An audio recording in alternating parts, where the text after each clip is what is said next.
Je remercie Maman Dory de m'avoir fait confiance de parler de conseils aux hommes.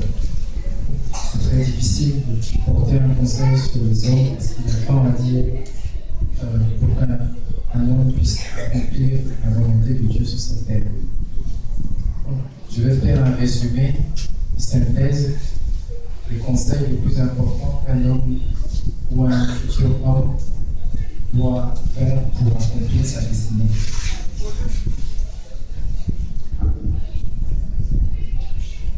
Il est tout d'abord important que l'homme ait des qualités extraordinaires. Donc ce sont des qualités qui sont liées généralement à son caractère, et ces caractères se forgent lorsqu'il vit des situations très difficiles. Nous avons tous des défauts et des qualités. Lorsque nous naissons avec des qualités propres, personnelles et des défauts propres. Nous vivons dans un environnement, ça peut être un bon environnement avec des parents, ça peut être un environnement sans parents. Quel que soit l'environnement que nous vivons, nous avons des qualités propres que nous devons utiliser pour avancer. Il y a des enfants qui marchent à 1 an, d'autres mettent des années à marcher, marchent à 4 ans, 5 ans. Devenir un homme, c'est d'abord avoir des qualités extraordinaires, c'est-à-dire, première qualité d'être un homme, c'est d'être d'abord, je dirais, responsable.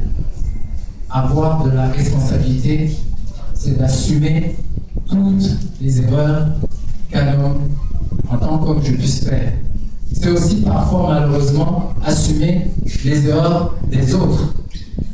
Si vous êtes marié, malheureusement, vous devez assumer les erreurs de sa femme. Si vous avez des enfants, vous devez assumer les erreurs de vos enfants. Si vous êtes dans une famille, vous êtes même un homme dans une famille, vous êtes le neveu, lorsqu'il y a un gros problème, peut-être ta cousine commet un acte, ou ton cousin commet un acte mauvais, vous devez vous réunir en famille pour assumer son erreur. Un homme ne se cache pas derrière une femme.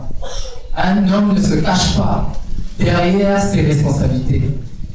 Il est un homme qui assume sa responsabilité. Et pour assumer sa responsabilité, il faut être sage. Il faut avoir une personnalité forte. Il faut avoir une intelligence vécue par des situations précises. Il faut savoir comprendre pourquoi telle chose ne fonctionne pas et trouver la solution au problème. Ce sont les qualités qu'un homme doit avoir. Il doit aussi être patient. Il doit aussi être un homme doux. Mais la douceur ne veut pas dire la douceur de la femme. La douceur vient du cœur. Parfois, il faut parler doucement. Un leader doit parler doucement. Il ne doit pas crier à tout moment. Il ne doit pas s'énerver à tout moment. C'est ce qu'on appelle la douceur. Maintenant, je vais arriver au dernier point qui est le caractère de Dieu qu'un homme doit avoir. Le caractère de Dieu qu'un homme doit avoir, c'est tout simplement les attributs de Dieu. Dieu nous a tous donné à chacun de nous des dons et des désigner une étoile. Certains ont le don de la justice. Il faut que tu appliques la justice dans tout ce que tu fais. Sinon, tout ce que tu feras dans ta vie sera échec sur échec. Car tu n'accomplis pas la volonté que Dieu a mis en toi. Il t'a créé comme un homme de justice. Donc, si tu commets l'iniquité, l'injustice, tout ce que tu feras dans ta vie n'aboutira jamais. Si tu es un homme que Dieu a mis un amour extraordinaire, tu dois accomplir le don de l'amour. C'est-à-dire que tu dois être un homme qui partage, tu dois être un homme qui donne sans cesse. Tu ne dois pas réfléchir. Le caractère de l'homme qui est droit, tu dois être un homme qui est droit, qui suit toujours le chemin droit. Si tu es un homme que Dieu a créé pour la guerre, pour protéger les autres, tu dois suivre ce chemin. Et je dirais pour finir que nous devons suivre les exemples des anciens prophètes.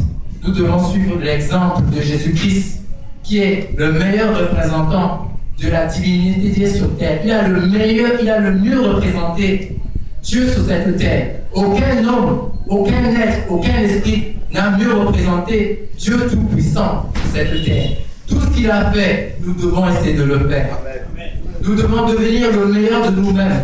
Si Dieu a mis en nous seulement la justice, nous devons aussi appliquer l'amour. Si Dieu a mis aussi l'amour en nous, nous devons essayer d'appliquer la paix. Nous devons tout faire. Tout ce que nous devons faire chaque année, chaque mois que nous vivons, c'est d'accomplir la volonté du caractère divin en nous. Et je finirai par dire que c'est un devoir extrêmement difficile. Le but n'est pas de réussir, c'est d'essayer, c'est d'avoir la foi. La foi en Dieu. Et c'est lui qui est capable de tout. Par le puissant nom de Jésus-Christ, je vous remercie de m'avoir écouté. Amen.